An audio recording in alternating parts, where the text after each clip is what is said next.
बांग्लादेश रे विपदरे हिंदू पुणी चलीगला आउ जणे हिंदू युवकंक जीवन नृशंस आक्रमणकारी माने तांकु पेट्रोल ढाली निया लगाई दिथिले। बांग्लादेश रे संख्यालघु हिंदूक उपरे आक्रमण जारी रहिछि।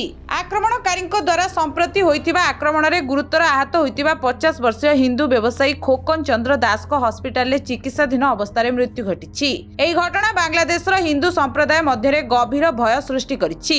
बांग्लादेश रे संख्यालघुक उपरे आक्रमण रे एपर्यंत मोट 4 जण हिंदू प्राण हराइछन्ति।